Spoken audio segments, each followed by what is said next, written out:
자, 11번 의무적 지정 대상에 해당하는 것으로 옳은 것으로 나오면 정택이 10년, 시공 30만, 녹지 30만, 갸를 물어보는 거죠. 다 틀렸어요. 특히 개발제한구역 해제되는 것 의무 대상 아니죠. 도시개발구역도 아니라는 거고, 시가와 조정구역에서 해제되는데 면적이 30만 이상, 오케이. 녹지가 주거지역이나 상업지역, 공업적으로 바뀔 때 반드시 지구단위 지정하려면 30만 이상 여야 합니다. 정비구역에서 해당 사건은 10년 경과돼야지. 맞습니다. 다 틀렸고 옳은 것은 3번. 다 출제된 문제들입니다. 자, 12번에 반드시 지구단위 계획구역, 반드시 지구단위 계획구역으로 지정해야 하는 지역에 해당하지 않는 것은, 자, 시가와 조정구역 공원에서 해제되는데 면적이 30만 이상이어야 된다. 그럼 반드시 지정해야 되는데 면적도 없지요. 설사 면적이 30만 이상 들어갔다 하더라도 개발제한구역에서 풀리는 것은 의무 대상이 아니단 말이에요. 반드시 지정해야 된다는 것은, 자, 이쪽으로 와서 시가와 조정구역에서 풀리고 또는 공원에서 풀린단 말이에요. 그래서 시공, 그리고 그 면적이 30만 이상이어야 한다. 시공 30만. 녹지지역 이놈이 주거나 상업이나 공업으로 가는데 30만 이상으로 바뀌거나, 정비구역 택지개발지구 안에 해당 사업이 끝난 지 10년 경과됐다. 그래야지만이 의무적 대상이 되는 거예요. 나머지는 전부 다 맞는 거다. 1번이 틀렸어요. 그래서 그것도 딱 분리를 하셔야 돼요. 자, 지구단위 계획구역, 지구단위 계획. 지금 여러분들이 풀고 있는 이 문제에 합격단 오늘 20문제, 다음 텀에 20문제, 그 두 개만 지구단위 정리해 놓으면 거의 다 맞춥니다. 85점 레벨의 문제까지는. 자, 옳은 겁니다. 옳은 거. 지구단위 계획은 도시군 계획 수립 대상 지역의 전부 또는 일부, 자, 일부를 대상으로. 지구단위 계획을 짤 때, 지구단위 계획구역 지정할 때 서울시의 전부, 인천시의 전부, 시군의 전부면 대한민국 전부잖아요. 그래서 예를 들 때 서울시 강서구 마곡지구 신도시 개발한다. 그 마곡지구를 지구단위 지정하는 거예요. 서울시의 일부잖아요. 일부. 일부라고 해야 돼. 일부. 지구단위 계획구역은 시장 문수도 직접 지정할 수 있다. 그렇죠. 이때 시장 문수가 지구단위 지정했다. 지형도면을 만들었다. 도지사한테 가서 승인받을 필요 없이 직접 고시하면 됩니다. 개발 사업이 시행되는 사업이 끝난 후 10년 지난 지역은 원칙적으로 지구단위 계획구역 지정하여야 한다. 틀렸죠? 개발구역은 의무 대상이 없잖아요. 정비구역은 의무 대상이 있어도. 답은 2번 나왔으니까. 자, 4번 어려운 질문. 생산관리지역에 위치한 주거개발진흥지구의 면적이 30만 이상이면 지구단위 계획구역을 지정할 수 있다. 자, 주거개발진흥지구. 자, 이쪽으로 올게요. 주거하고 특정개발진흥지구는 계획관리지역 안에 지정되어 있을 때만 지구단위 계획 수립합니다. 생산관리, 보전관리, 농림지역에는 지구단위 지정할 수 없습니다. 지구단위 계획구역 안에서는 지구단위 계획으로 건축물의 용도, 종류, 규모 등을 강화한다 그러면 안 되고 완화할 목적으로 한단 말이에요. 완화할 목적으로. 답은 2번이다. 수업을 진도를 안 듣고는 문제들이 안 풀립니다. 그래서 동영상으로 한번 싹 보고 책을 읽어보고 2번 정도 문제 푸셔야 돼요. 14번 지구단위 계획구역, 지구단위 계획 옳은 것은 정비구역에서 시행되는 사업이 끝난 후 계속 반복되죠. 10년 지난 지역에 대해서는 지구단위 계획을 지정할 수 있다가 아니고 지정하여야 한다. 지구단위 계획구역은 시장 문수까지는 맞는데 구청장 넣어 나가주세요 얘들 나오면 안 돼요. 나머지는 맞습니다만. 그 다음에 3번 지구단위 계획구역 결정 고시된 날부터 3년 이내 지구단위 계획 결정 고시되지 않으면 3년 되는 날이 아니고 날의 다음 날에 지구단위 계획구역 지정 관한 도시군관리계획 결정은 효력을 잃는다. 자, 지구단위 계획의 수립 기준을 정한다고 시도지사가 정한다. 우리가 그동안 짬밥이 있지. 시도지사가 기준 정해주면 기준이 왜 이렇게 많냐고 따라서 그 기준은 한 놈만 정하죠. 국토교통부 장관이 정해야 맞다는. 그러지 않으면 국토교통부 장관이 수립할 때 그러면 어떻게? 도지사의 기준 따라갈 수도 없고. 기준 나온다. 국토교통부 장관. 주민은 입안권자에게 지구단위 계획 변경에 관한 도시군관리 위반을 제한할 수 있다. 자, 주민은 입안권자한테 제한할 수 있죠. 다 틀렸으니까. 이때 제한, 지구단위 관련된 제한할 때 토지 면적의 동의 얼마 얻을까요? 3분의 2. 국공유지 포함할까요? 제외할까요? 제외하고. 며칠 내 반영할지 여부 통보하냐? 45일 플러스 30일. 그럼 위반 결정에 필요한 비용의 전부나 일부를 제한자하고 협의해서 부담하게 할 수 있다는. 15번에 이게 바로 이제 케이스 문제 나온 거예요. 생산관리 지역에 산업유통개발진흥지구 지정됐다. 지구단위 계획구역으로 지정하면 최대 건폐율 용적률은 간단하죠. 개발진흥지구 지정한 거잖아요. 그럼 원래 40% 100%인데 지구단위 계획 여기 1.5배 2배로 완하니까 60% 200%까지 할 수 있다는. 이런 문제 풀려야 70점 레벨이 형성이 된다는 거. 16번 지구단위 계획 틀린 것은 개발제한구역에서 해제되는 지역으로 30만 이상이면 지정할 수 있다. 의무 대상이 아니니까 맞잖아요. 시가와 조정구역 공원에서 해제되는 지역으로 면적이 30만 이상이면 지구단위 계획구 지정하여야 한다. 시공 30만 맞죠?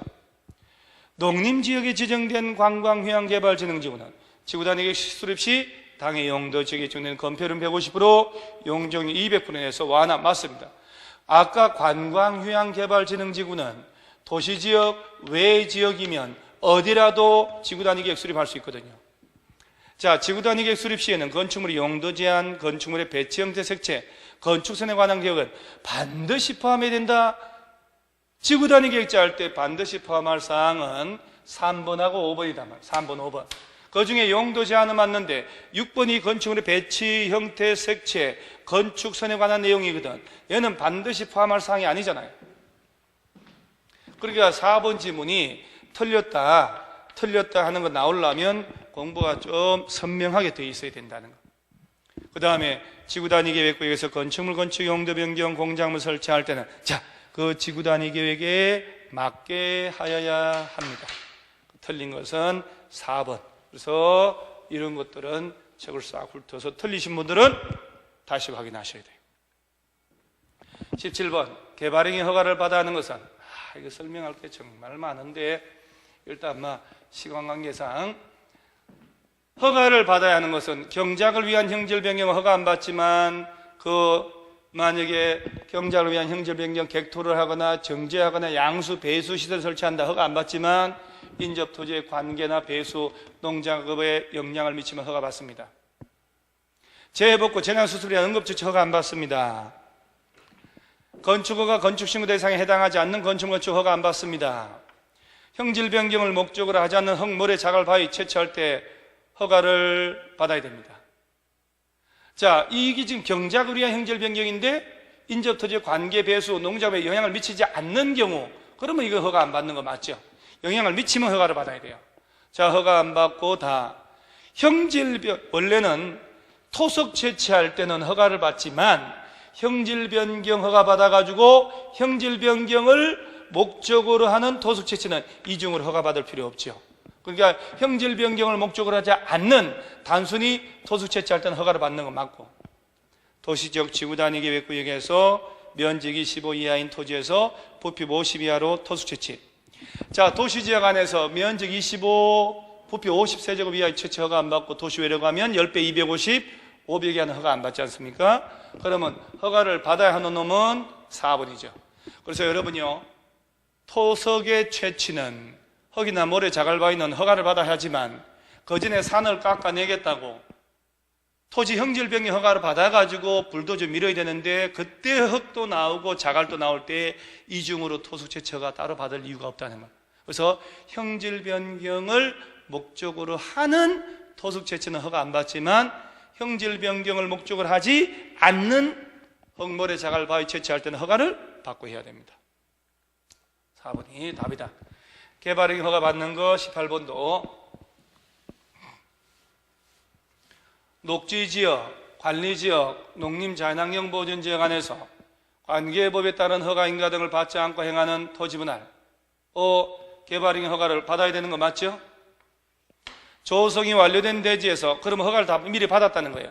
건축물, 공작물 설치하기 위한 절토, 성토 제외한 형질 변경도 허가 안 받고 토지 일부를 공공용지, 공용지로 하려고 토지 분할할 때, 사도개설 허가받아 분할할 때, 행정재산인 토지 분할할 때, 일반 재산으로 분할할 때, 일부가 시설부지돼서 분할할 때 다 허가 안 받습니다.